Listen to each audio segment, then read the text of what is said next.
창세기 23장 1절로 20절까지의 말씀을 한 절씩 교독합니다. 제가 먼저 1절부터 교독합니다. 사라가 127세를 살았으니 이것이 곧 사라가 누린 횟수라.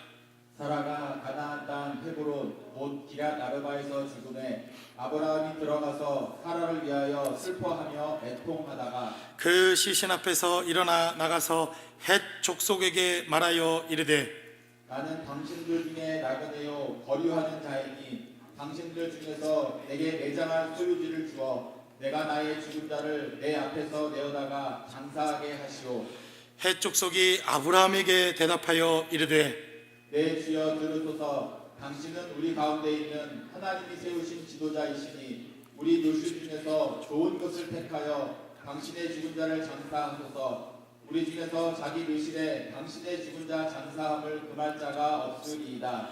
아브라함이 일어나 그 땅 주인 헷 족속을 향하여 몸을 굽히고 그들에게 말하여 이르되 나로 나의 죽은 자를 내 앞에서 내어다가 장사하게 하는 일이 당신들의 뜻일진데 내 말을 듣고 나를 위하여 소알의 아들 에브론에게 구하여 그가 그의 뱃머리에 있는 그의 막벨라 굴을 내게 주도록 하되 충분한 대가를 받고 그 굴을 내게 주어 당신들 중에서 매장할 소유지가 되게 하기를 원하노라 하매 에브론이 헷 족속 중에 앉아 있더니 그가 헷 족속 곧 성문에 들어온 모든 자가 듣는 데서 아브라함에게 대답하여 이르되 내 주여 그리마시고 내 말을 들으소서. 내가 그 밭을 당신에게 드리고 그 속의 굴도 내가 당신에게 드리되 내가 내 동족 앞에서 당신에게 드리오니 당신의 죽은 자를 장사하소서. 아브라함이 이에 그 땅의 백성 앞에서 몸을 굽히고 그 땅의 백성이 듣는 데서 에브론에게 말하여 이르되 당신이 합당히 여기면 청하건대 내 말을 들으시오. 내가 그 밭값을 당신에게 주리니 당신은 내게서 받으시오. 내가 나의 죽은 자를 거기 장사하겠노라.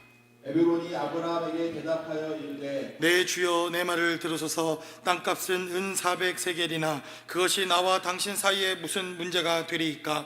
당신의 죽은 자를 장사하소서. 아브라함이 에브론의 말을 따라 에브론이 헷 족속이 듣는 데서 말한 대로 상인이 통용하는 은 400세겔을 달아 에브론에게 주었더니 마므레 앞 막벨라에 있는 에브론의 밭 곧 그 밭과 거기에 속한 굴과 그 밭과 그 주위에 둘린 모든 나무가 성문에 들어온 모든 헷 족속이 보는 데서 아브라함의 소유로 확정된지라. 그 위에 아브라함이 그 안에 사라를 가나안 땅 마므레 앞 막벨라 밭 굴에 장사하였더라. 마므레는 곧 헤브론이라. 이와 같이 그 밭과 거기에 속한 굴이 헷 족속으로부터 아브라함이 매장할 소유지로 확정되었더라. 아멘. 아멘. 우리는 이삭이라고 하는 삶의 모습을 통해서 신앙의 계승, 믿음을 어떻게 우리가 계승하고 신앙의 삶을 계속해서 우리가 살아갈 것인가에 대한 하나님의 말씀을 함께 나누고 있습니다. 특별히 제가 휴가 가기 전 우리 이삭이라고 하는 이 메시지를 시작하고 저는 휴가를 떠났지 않았습니까? 아마 여러분들이 한 주간 동안 말씀을 묵상하고 또 이삭이라고 하는 사람을 통해서 신앙의 계승과 믿음의 삶을 계승한다고 하는 것이 무엇인가 하는 것을 여러분들이 또한 한 주간 묵상하면서 하나님의 은혜를 나누었을 줄로 생각합니다. 오늘 본문이 기록하고 있는 구약성경의 사건들을 우리가 살펴보면 구약성경은 우리에게 어떤 사상이나 어떤 원리를 우리에게 제공하고 있는 것을 보게 됩니다. 사건이 등장을 하고 그 사건을 우리가 어떻게 바라보고 해석하고 그리고 그 사건을 통해서 하나님이 우리에게 무엇을 말씀하시기를 원하시는가 하는 것을 발견하는 것으로 우리는 구약성경이 기록하고 있는 하나님의 말씀과 믿음의 역사를 우리가 살펴볼 수 있다는 것입니다. 그래서 구약성경에 기록되어져 있는 창세기로부터 말라기까지의 여러 가지 구약성경의 내용들을 살펴보면 우리가 사건을 이해하는 것이 대단히 중요합니다. 지금 어떤 사건인지, 그리고 지금 성경이 말하고 있는 이 사건은 어떤 환경과 상황에서, 그리고 하나님께서 우리에게 이 사건을 우리에게 굳이 남겨놓으신 이유가 무엇인가 하는 것을 우리가 꼼꼼히 따져야 할 필요가 있다는 것입니다. 그래서 오늘 본문이 기록하고 있는 바로 이 사건에서는 바로 이삭의 어머니 혹은 아브라함의 아내가 된 사라라고 하는 믿음의 여인이 생을 다하고 육신의 삶을 마감했다라고 하는 사건이 등장하는 것을 보게 됩니다. 그래서 이 몇천 년 전 쓰여졌던 이 성경의 사건이 지금 이 시대를 살아가고 있는 우리의 믿음에 도대체 어떠한 연관이 있는가, 이것을 구약 성경이 우리에게 증거하고 또 말씀하시는 이러한 사건의 역사를 통해서 우리가 하나님의 원리를 발견하고 믿음의 원리를 실천하고 믿음의 능력을 깨닫도록 하나님께서 구약 성경을 우리에게 증거하십니다. 그러니까 지금 여러분들이 오늘 본문에 기록된 메시지를 통해서 우리가 잊지 말아야 될 것은 사라의 죽음입니다. 그 어머니가 죽었고 그 와이프가 죽었고 우리의 믿음의 어머니다, 성경이 믿음의 어머니다 라고 말하는 이 육신의 어미가 생을 마감하고 죽은 사건이 몇천 년이 지나 우리가 이 시대를 살아가고 있는 우리들과 도대체 무슨 관계가 있고 무슨 연관이 있기에 하나님이 이 말씀을 이 땅에 남겨놓으셨는가에 대한 고민으로부터 우리가 이 말씀을 시작해야 한다는 것입니다. 그래서 오늘 본문이 시작하고 있는 창세기 23장 1절은 기록하기를 사라가 127세를 살았으니 이것이 곧 사라가 누린 횟수다 라고 성경은 말합니다. 그러니까 사라가 127세를 살았다는 것입니다. 뭐 요즘 100세 인생 아닙니까? 그러니까 뭐 100세는 우리가 그냥 거뜬히 이제 사는 인생이니까 사라가 127세를 살았다, 장수를 누렸고 육신의 삶을 다했다, 성경은 이렇게 오늘 본문을 시작합니다. 그러니까 교회 오빠인 아브라함, 여러분 교회 오빠라고 하는 그 영화가 나왔죠? 예, 꼭 가서 좀 보시면 좋겠습니다. 그리고 제자들 교회 이름을 얘기를 하면 디스카운트를 받습니다. 진짜입니다. 예, 꼭 가셔서 여러분들이 한번 보시고 그 삶이 어떤가, 제가 교회 오빠라는 말을 지어낸 게 아니라 진짜 아브라함도 교회 오빠, 성경에 등장한 많은 교회 오빠들 있지 않습니까? 근데 아브라함이 10살이 많은 그러한 사람이었기에 아브라함의 나이는 약 137세로 우리가 생각해 볼 수 있다는 것입니다.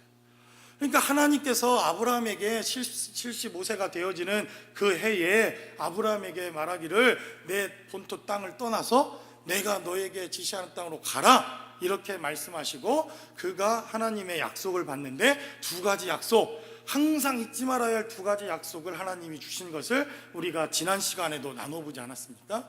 첫째는 자녀를 주겠다, 믿음의 약속된 자녀를 주겠다, 하나님이 이렇게 말씀하시고 또 다른 언약을 하나님이 하셨는데 내가 지시할 땅으로 가면 그 땅을 주시고 그 땅에서 자녀를 주시겠다, 하나님이 이렇게 약속하십니다. 그래서 우리가 지난 시간 모리아 사건을 통해서 하나님께서 주셨던 이삭을 떠나보내고 이삭을 하나님께 드리고 그 이삭이라고 하는 믿음의 계승자를 통해서 우리가 약속의 땅, 먼 날 영적으로 하나님께서 주셔야 할 바로 예루살렘이라고 하는 땅을 이들이 소유하고 예루살렘이라고 하는 땅을 이들이 이삭을 드리는 사건을 통해서 경험하게 되어지고 확보하게 되어지고 그들이 영적으로 갖게 되었다라고 하는 말씀을 이삭이라고 하는 관점에서 처음 나누었습니다. 근데 오늘 본문이 기록하고 있는 메시지를 살펴보면 우린 영적으로 좋죠.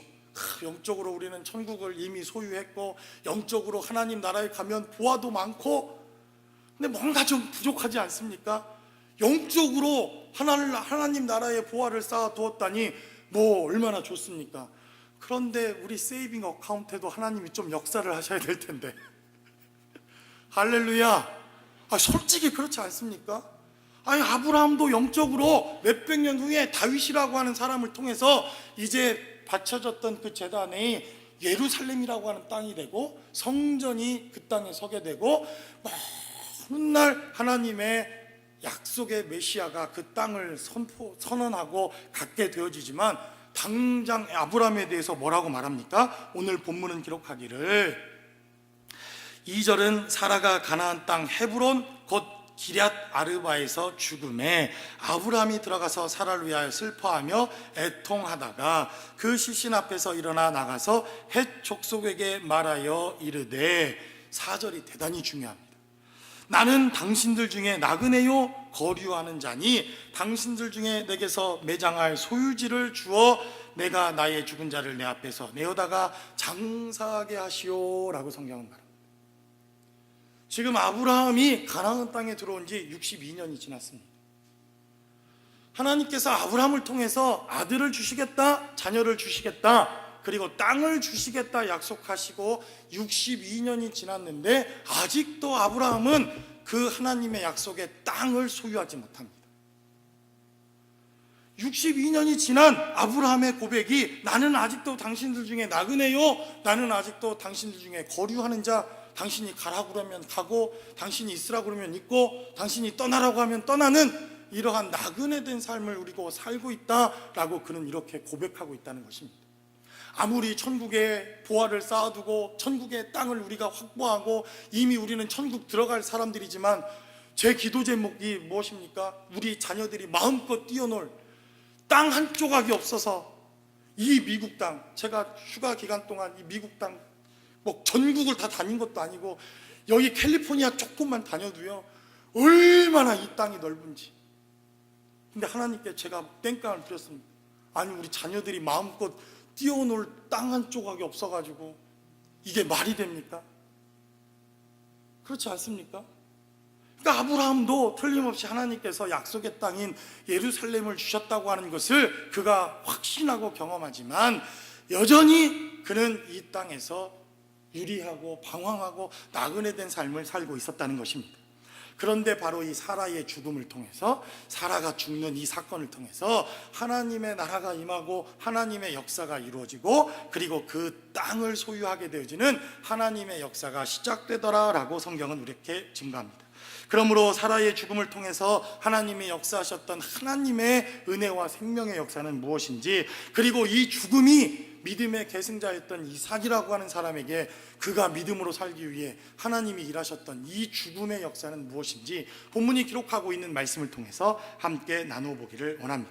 첫 번째로 본문은 우리에게 증가하기를 바로 이 죽음의 사건을 통해서 우리는 각각의 사명과 소명이 있다고 하는 것을 깨닫게 된다는 것입니다. 아브라함에게는 어떤 사명과 소명을 주십니까? 하나님께서 아브라함에게 주신 사명은 바로 너희가 민족의 조상이 되고 아들을 얻고 그리고 가나안 땅에 들어가서 하나님의 약속의 말씀을 붙들고 믿음의 나라를 이루라, 이것이 하나님이 주신 사명과 소명입니다. 그런데 여전히 아브라함이 이 가나안 땅에 들어와 62년이라고 하는 세월을 살고 있음에도 불구하고 그는 땅 한 조각, 밭 조각 하나, 이거 땅덩어리 하나, 자신이 누일 만한, 자신의 아내를 장사 지낼 만한 땅조각이 하나 못 얻고 있다라고 성경은 말합니다. 저도 늘 기도하면서 하나님, 그래도 우리 자녀들이 마음껏 뛰어날 수 있는, 마음껏 일할 수 있는, 우리 몸된 교회에 마음껏 일할 수 있는 장소와 공간을 달라고 매일 기도하지 않습니까? 그런데 오늘 본문에 기록된 말씀을 살펴보면 이미 아브라함은 백만장자입니다. 지금으로 말하면 그는 대기업의 CEO요. 그가 거느린 병사만 해도 성경은 기록하기를 400명이 가까운 그러한 식솔들을 거느리고 있는 어마어마한 거부가 아브라함이다, 이렇게 말합니다. 그런데 성경은 기록하기를 아무리 자신이 가진 것이 많아도 하나님이 허락하시지 아니하면, 하나님이 역사하시지 아니하면, 하나님이 증거하시지 아니하면, 하나님께서 아브라함을 사용하시지 아니하면 아무리 많은 근과 음이 있어도 그가 땅을 소유할 수 없다고 하는 것을 이 본문의 사건을 통해서 증거하고 있다는 것입니다.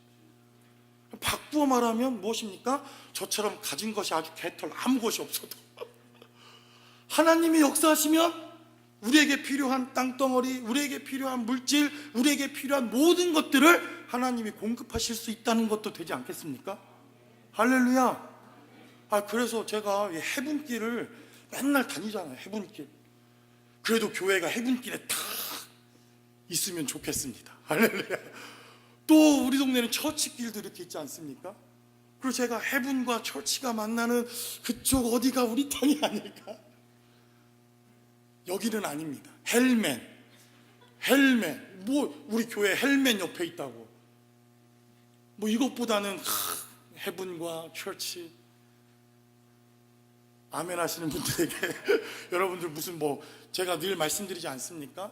무슨 돈이 있어서 물질이 있어서 하나님의 일을 감당하는 것이 아니라 오늘 본문에 기록된 말씀을 살펴보아도 이미 아브라함은 거부요, 이미 땅을 살만한 엄청난 부자요, 그가 재물이 없어서 아니면 실력이 없어서가 아니라 하나님이 허락하신 때에 하나님이 일하셔야만 된다고 하는 사실을 본문은 우리에게 말씀하고 있다는 것입니다. 그러나 이제 유리하고 방황하던 아브라함의 삶의 자리에 사라가 죽는 역사가 있게 됩니다. 오늘 본문에 기록된 메시지를 살펴보면 죽는 것도 어디서 죽어야 하는 것이 대단히 중요하다 성경은 우리에게 말합니다. 오늘 2절은 기록하기를 사라가 가나안 땅 헤브론 곧 기럇 아르바에서 죽음에 라고 본문은 우리에게 증거합니다. 여러분, 제가 구약 성경에 등장하고 있는 땅 다 잊어버려도 두 가지는 꼭 기억해야 된다 말씀드린 적이 있습니다. 하나는 예루살렘이요, 하나는 헤브론이라고 하는 땅입니다. 하나님의 약속의 땅이요, 하나님의 나라가 임하고 있는 이러한 대표적인 하나님의 천국을 예표하고 보여주는 땅이 있는데 바로 그것이 우리가 잘 아는 대로 예루살렘이라고 하는 땅과 헤브론이라고 하는 땅입니다. 그런데 사라가 이 가나안 땅에서 죽게 되어지는데 그 죽음을 맞이하는 땅도 헤브론 땅이었다라고 성경은 이렇게 증거합니다. 그리고 이제 아브라함은 바로 그 에브론이라고 하는 이 장자, 셈의 장자의 족장에게 찾아가 그가 장사 지낼 땅을 달라라고 증거하기 시작합니다. 그리고는 아브라함이 62년 동안 얻지 못했던 땅을 누구를 통해서 얻게 됩니까? 바로 이 사라의 죽음을 통해서, 사라라고 하는 믿음의 어머니의 죽음을 통해서 바로 하나님의 약속인 가나안 땅을 얻게 되어지는 역사가 있었다라고 성경은 우리에게 증거하고 있다는 것입니다. 그러므로 저와 여러분들의 삶을 통해서도 이 삶을 사용하시는 하나님의 은혜가 저와 여러분들의 삶의 자리에 늘 함께 하실 수 있기를 주님의 이름으로 간절히 축원합니다. 그러나 죽음을 통해서도, 죽음이라고 하는 마지막 육체의 생을 마감하는 삶의 자리에서도 사라는 사명을 이루고 소명을 이루고 하나님 나라를 이루고 하나님의 약속을 성취하는 삶의 자리가 되었다라고 성경은 우리에게 증거하고 있다는 것입니다. 그래서 이 이삭이라고 하는 사람은 바로 그의 어머니의 죽음을 통해서, 그의 어머니의 죽음을 통해서 하나님이 일하시고 역사하시고 각각의 사명과 소명을 주시고 하나님께서 사명과 소명대로 우리의 생사화복을 주관하시는 놀라운 역사가 있다고 하는 것을 그는 깨닫고 알게 되는 사건, 이것이 바로 사라의 죽음을 통해서 우리에게 증거하고 있는 대단히 중요한 메시지라고 하는 것을 성경은 우리에게 증거하고 있다는 것입니다. 그러므로 저와 여러분들의 삶을 통해서도 이러한 사명과 소명자로 삶을 살아내실 수 있기를 주님의 이름으로 간절히 축원합니다. 그래서 이 사라의 죽음을 통해서 아브라함은 이제 62년 만에 처음으로 하나님이 약속하셨던 가나안 땅이라고 하는 땅을 얻게 됩니다. 그러니까 아브라함은 하나님의 약속을 받는 소명이 있었지만 그 소명을 이루는 이러한 삶의 자리는 그의 동역자였던 사라라고 하는 이 여인을 통해서 약속이 완성되어지고 약속이 성취되어지고 하나님의 나라가 성취되어지는 이러한 역사가 있었다 성경은 우리에게 증거합니다.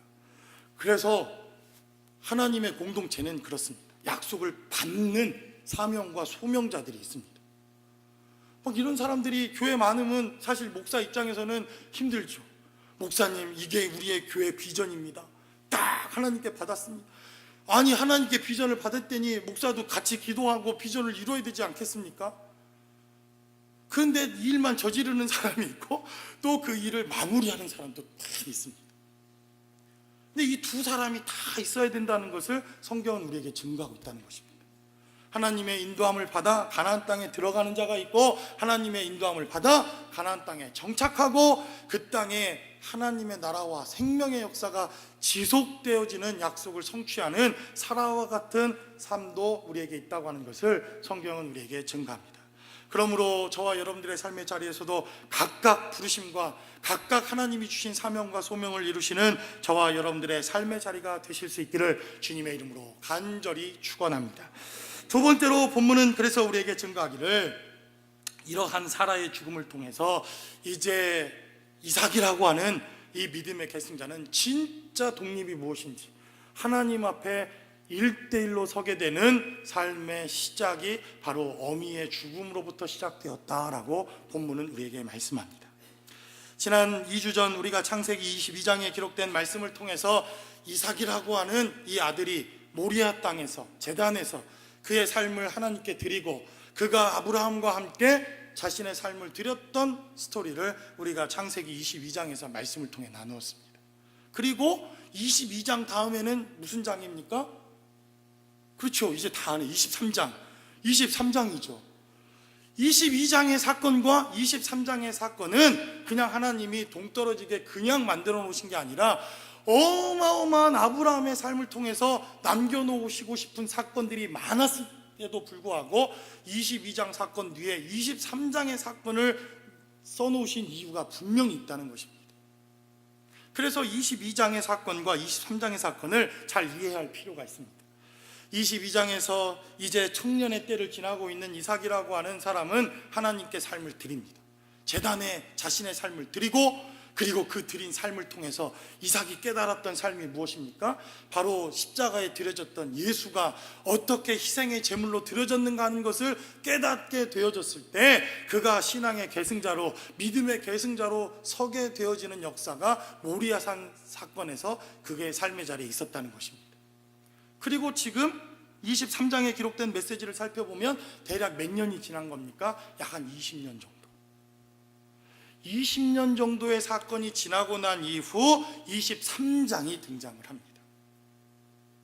이 말은 무슨 말입니까? 하나님께서 모리아산 사건을 통해서 이제 이삭도 하나님과 교제하기 시작하고, 모리아산 사건을 통해서 이삭도 하나님 앞에 1대1로 설 수 있는 기회와 계기가 마련되었음에도 불구하고 무려 20년 동안 하나님이 이삭을 대면하기 위해서는 20년이라고 하는 시간이 허비되고 소모되고, 그리고 사라라고 하는 여인이 죽어야만 가능했다. 성경은 이렇게 증거합니다.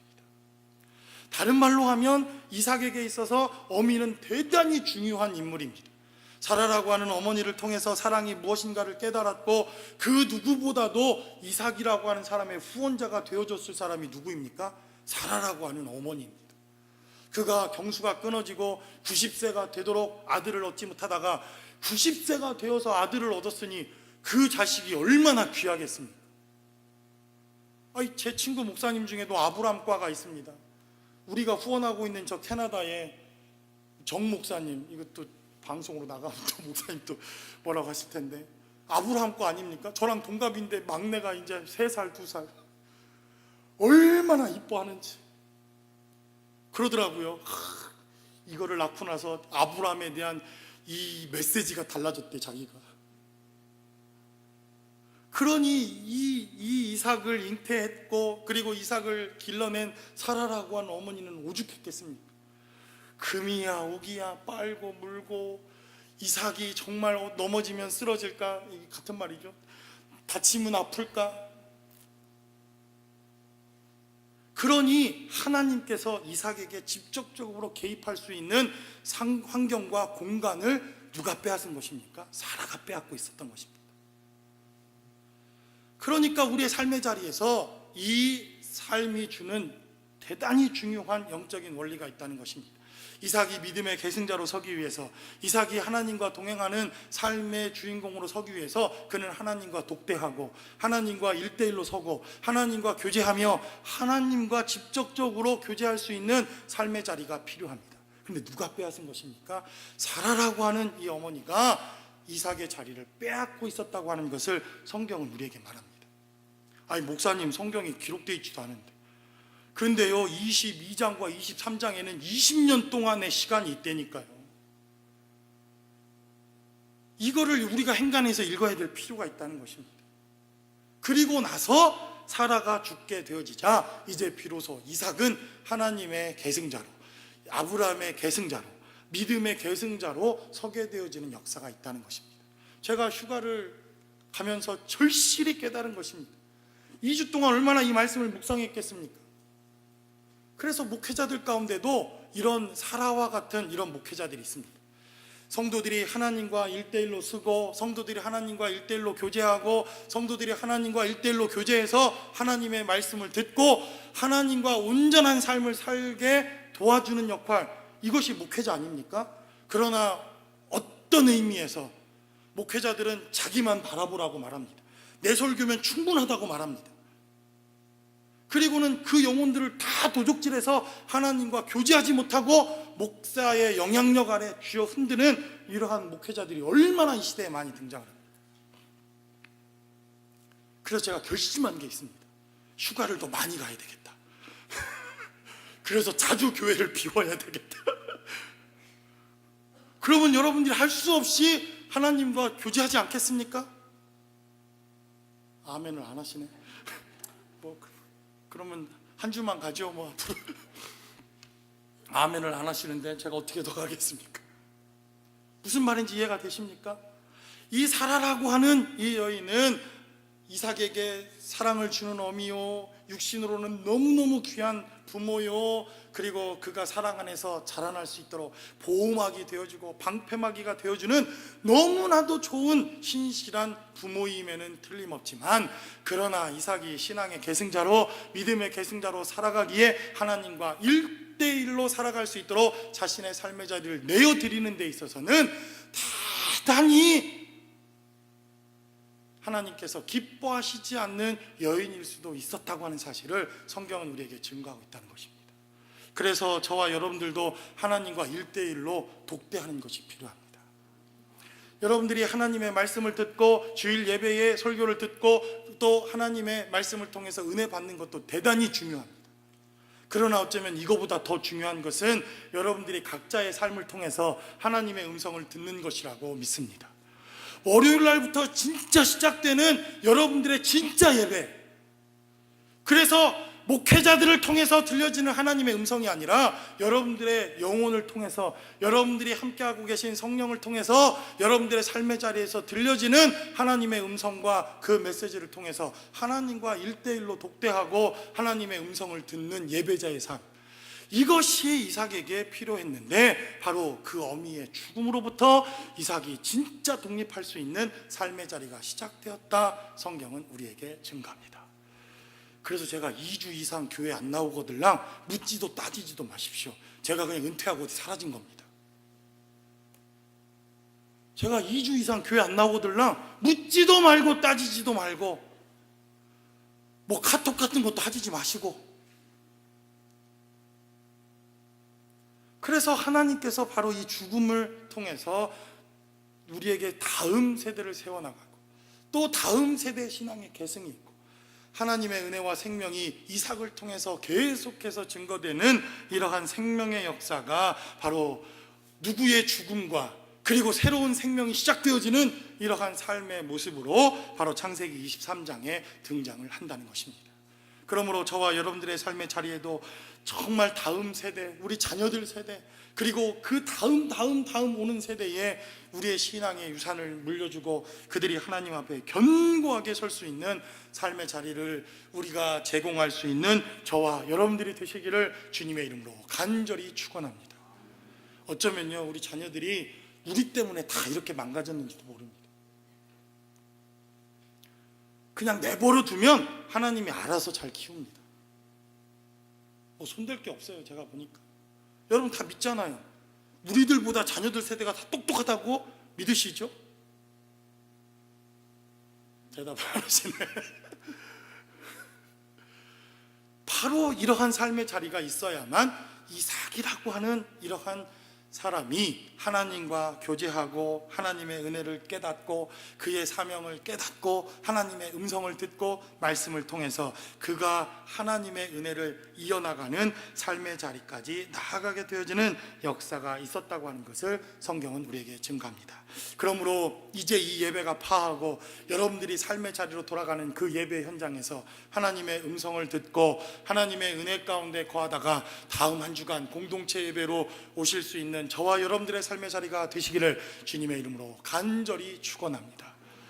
마지막으로 본문은 우리에게 증거하기를 이 사라의 죽음을 통해서 이삭이 배운 대단히 중요한 메시지가 있습니다. 그것은 삶의 가치를 어떻게 부여할 것인가, 어떠한 의미의 삶을 우리가 부여할 것인가에 대한 메시지를 이삭은 이 사건을 통해서 깨닫게 된다는 것입니다. 그래서 오늘 본문이 기록하고 있는 메시지를 살펴보면 이제 사라가 죽습니다. 그런데 아브라함은 사라를 매장할 만한 이 매장지 하나를 얻지 못합니다. 그러니 얼마나 이 아브라함의 마음에 있어서 이 마음이 안타깝고 또 이 삶의 자리가 얼마나 그에게 있어서 슬픔이었겠습니까? 그리고 그는 이제 사라가 죽은 이 헤브론 땅, 그 땅을 주관하고 있는 에브론이라고 하는 사람을 찾아가 자기의 아내를, 이삭의 어미를 장사 지낼 땅을 좀 달라고 부탁을 합니다. 그랬더니 이 에브론이라고 하는 사람이 얼마나 마음이 좋은지 뭐라고 말합니까?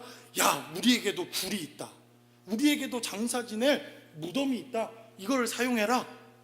아이, 그랬거든. 난 아멘 하면 될 텐데, 아이, 누가 저 묘지 공짜로 준다고 그러면 아멘 하면 되죠. 그렇지 않습니까? 그랬더니 아니요, 이렇게 말합니다. 아브라함. 아이, 그럼 어떻게 할까? 그랬더니 우리에게도 땅이 필요하니 땅을 좀 달라. 그랬더니 이 에브론이라고 하는 사람이 야, 그러면 이런 땅을 주겠다, 이 땅을 사용해라. 아이, 그러면 아멘 하면 되지. 저는 누가 교회 땅 준다 그러면 아멘입니다. 할렐루야. 저는 그냥 0.1초도 생각할 필요가 없죠. 그런데 아브라함이 또 노, 이렇게 말합니다. 그러니까 이 에브론이라고 하는 사람이 아니, 굴도 주고 장사지도 주고 땅도 주겠다 하는데 왜 노하냐? 그랬더니 우리가 정당한 값을 치르고, 공짜가 아닌 정당한 값을 치르고 그 땅을 사겠다, 이렇게 말합니다. 그리고 오늘 본문이 기록된 대로 그러자 이 에브론이라고 하는 사람이 그래? 그러면 400세겔을 내놔라, 이렇게 말합니다. 그래서 오늘 본문이 기록한 대로 14절, 23장 14절로부터 기록하기를 에브론이 아브라함에게 대답하여 이르되 내 주여 내 말을 들으소서 땅값은 은 400세겔이나 그것이 나와 당신 사이에 무슨 문제가 되리이까? 당신의 죽은 자를 장사하소서라고 말합니다. 그래서 은 400세겔을 주고 그 땅을 사고 거기에 묻었더니 그곳이 헤브론이었다, 이것이 끝입니다. 그러나 오늘 본문에 기록된 메시지를 살펴보면 단순히 400세겔을 주고 땅을 샀다는 것에 하나님께서 이러한 메시지로 남겨놓고 끝난 것이 아니라 대단히 우리가 중요한 메시지가 있다는 것입니다. 그 메시지를 우리가 이해하기 위해서 우리 에레미야서 32장에 기록된 말씀을 살펴보도록 하겠습니다. 에레미야서 32장 6절에는 하나님께서 에레미야에게 이렇게 말씀하십니다. 27년 동안 무려 에레미야에게 이 땅은 멸망할 것이다, 예루살렘을 멸망할 것이다, 너는 예루살렘을 떠나서 바벨론 땅으로 가라, 하나님 이렇게 말씀하시지 않았습니까? 그리고 27년 동안 에레미야가 그렇게 하나님의 말씀을 전했는데도 그 누구도 변화되지 않았던 그 삶의 현장에서 하나님이 에레미야를 다시 부릅니다. 에레미야야, 에레미야야. 이제 하나님이 말씀이 에레미야에게 임하기 시작하자 너 땅을 좀 사라, 이렇게 말합니다. 할렐루야. 아유, 얼마나 은혜가 되든지 이 메시지를 읽는. 하나님이 어느 날 새벽에 박 목사야, 박 목사야, 동쪽으로 가서 땅을 사라, 이렇게 얘기하시면 얼마나 좋겠어요. 주님, 어떤 주식을 찍어야 되나요? 근데 하나님이 에레미야에게 나타나서 땅을 사라, 이렇게 말합니다. 아니, 하나님 말이 됩니까? 예루살렘이 다 멸망할 것이라면서요. 나도 이 예루살렘을 떠나라면서요. 이제 얼마 남지 않았다면서요. 그런데 땅을 사는 게 말이 됩니까? 이렇게 에레미야가 하나님께 묻자 하나님은 네가 말씀으로 이 땅에 다시 돌아올 것이라고 하는 언약의 증표가 될 것이다, 하나님 이렇게 말씀하시고 땅을 사라, 이렇게 말합니다. 그리고 6절에 기록된 대로 에레미야가 이르되 여호와의 말씀이 내게 임하였느니라 이르시기를 보라, 내 숙부 살룸의 아들 하나멜이 내게 와서 말하기를 너는 아나돗에 있는 내 밭을 사라, 이 기업을 물을 권리가 내게 있느니라 하리라 하시더라 라고 말합니다. 근데 여러분, 에레미야는 이 땅을 사나봐야 자기에게 아무런 이득이 없습니다. 자기 때에 농사를 지을 수도 없고 이제 하나님의 말씀대로 바벨론으로 다 잡혀가고 예루살렘은 70년 동안 황폐해집니다. 그러니 자기 때에 무슨 땅을 사야 될 이유가 있겠습니까? 그러나 하나님은 계속해서 에레미야에게 말씀합니다. 8절에도 기록하기를 여호와의 말씀과 같이 라고 성경에 기록된 대로 그가 감옥에 갇혀 있었음에도 불구하고 그에게 와서 땅을 사달라고 요청하는 역사가 있었다는 것입니다. 그래서 9절에 기록된 대로 내 숙부의 아들 하나멜의 아나돗에 있는 밭을 사는데 은 17세겔을 달아주었다라고 말합니다. 은 17세겔로 이 좋은 땅을 샀다라고 말합니다. 여러분들에게 부자 되는 방법을 알려드릴까요? 제가 이대로만 하시면 100% 부자 됩니다. 여러분 오늘 가셔서 명동 땅을 한 100평 정도 사십시오. 그리고 한 20년 후에 팔면 분명히 여러분 부자가 될 겁니다. 아멘이십니까?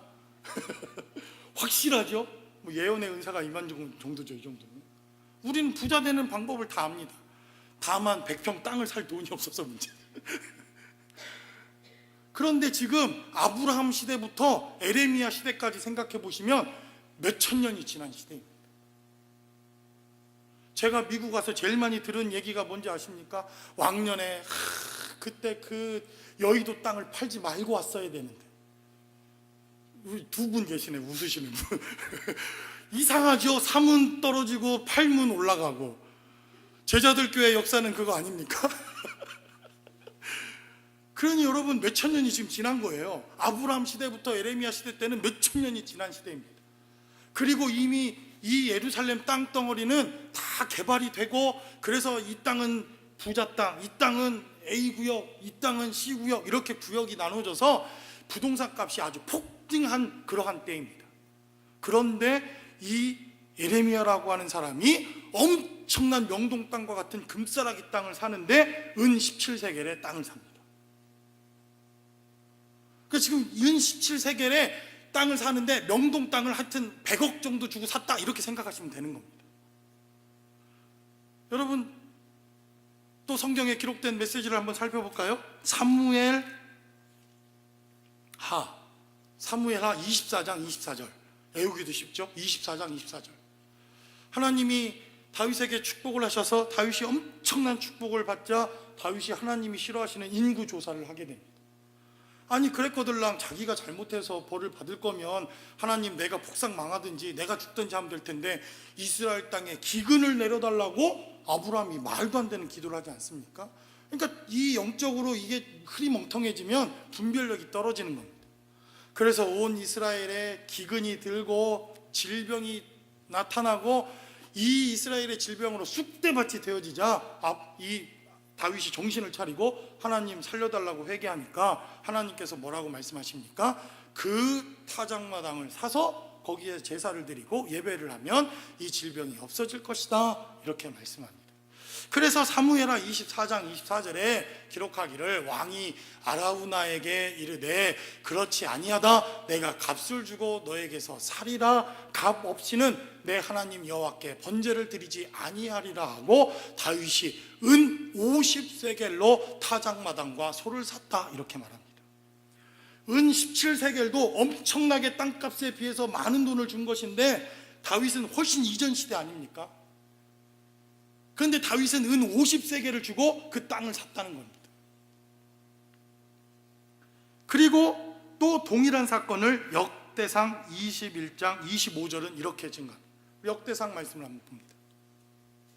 그리하여 다윗은 그 턱값으로 금 600세겔을 달아 오르난에게 주었다라고 말합니다. 사무엘하 24장 24절에 기록된 말씀을 역대상은 또 21장에서 기록하면서 은 50세겔이라고 말했는데 이 역대하에서는 금 600세겔이다, 이렇게 말합니다. 아유 성경이 틀렸네. 아유 할렐루야, 드디어 성경이 틀린. 여러분 이 성경이 틀린 겁니까? 제가 말씀을 드리지 않았습니까? 사무엘 상하는 이스라엘 백성들이 멸망하기 전 바로 직전, 예레미야 시대, 이사야 시대, 바로 바벨론 포로로 붙잡혀가기 바로 직전에 왜 우리가 멸망당하는가, 왜 하나님께서 우리를 저버렸는가 따지고 생각해보니 아브라함의 약속, 다윗의 약속, 다윗의 제사를 저버린 우리의 죄악을 기록해 놓은 것이 사무엘 상하입니다.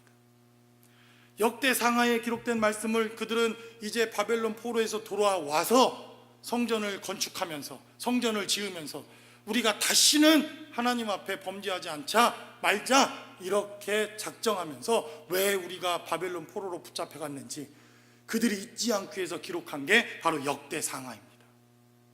그러니까 몇백 년이 지나고 난 이후에 쓰여진 것이 역대상하입니다.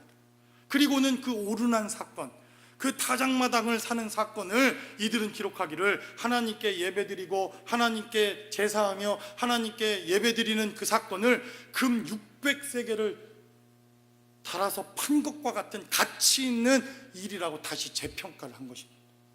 여러분 이해가 되시죠? 무슨 말인지 이해가 되십니까?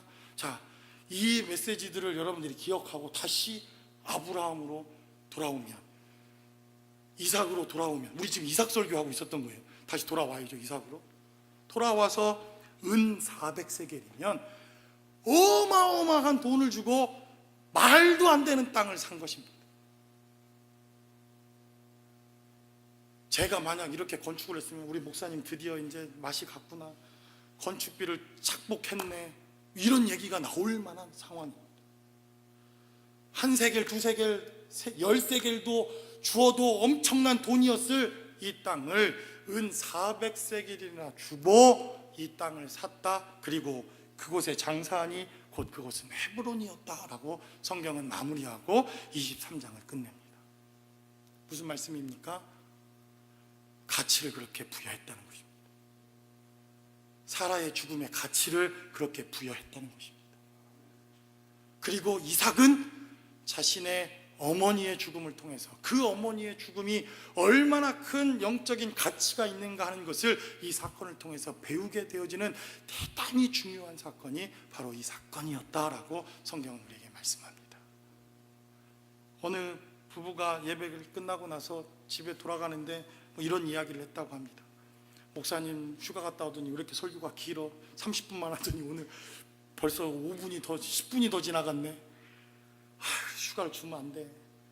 그저 목사들은 뺑뺑이 돌려야지. 아이고 교회는 왜 이렇게 더워? 나 누구 때문에 시험 들었어. 에이 다시는 이놈은 교회 안 나와. 우리 다 옛날에 해봤던 거 아닙니까? 예. 아이 예배들 시험 들어왔다고. 그랬더니요 그 아들이 뒤에서 막 핸드폰을 하다가 그 엄마 아빠한테 이렇게 얘기하더랍니다. 아 1불짜리 예배가 이 정도면 됐지 뭘 그래야. 여러분들의 삶은 몇 불짜리입니까? 여러분 우리가 드려지는 예배는 몇 불짜리 예배입니까? 여러분 하나님 부르시는 삶의 자리, 여러분들의 자녀들, 여러분들이 하나님께 받은 사명과 소명 몇 불짜리입니까? 성경은 우리에게 증거합니다. 바로 가치를 깨달은 자. 그래서 성경은 19절에 어떤 이들은 단지 그 자리가 마물레 앞 막벨라 굴이라고 성경은 그렇게 기록되어져 있지만 가치를 깨달은 자, 그 은혜를 깨달은 자, 가치를 부여할 수 있는 자, 바로 그 자에게 그 땅은 헤브론이다. 성경은 이렇게 증거하는 것입니다. 그러므로 저와 여러분들의 삶의 자리에 하나님께서 저와 여러분들을 부르신 삶의 자리에 이러한 의미와 가치가 있는 삶이 되시기를 주님의 이름으로 간절히 축원합니다. 이 제자들 교회가 비록 작은 교회, 제가 오늘 안수 집사님 기도하는데 얼마나 감동이 되는지. 비록 작은 교회지만 하나님의 일을 하는 데는 큰 교회 되게 해달라고. 저는 이게 크고 작음의 문제가 아니라고 생각되어집니다. 이러한 의미를 부여하고 가치를 부여하고 하나님께서 저와 여러분들에게 이 땅에서 살아내라 라고 말씀하신 삶의 가치를 여러분들이 스스로 하나님 안에서 발견할 수 있는 한 주간이 되실 수 있기를 주님의 이름으로 간절히 축원합니다. 기도하겠습니다.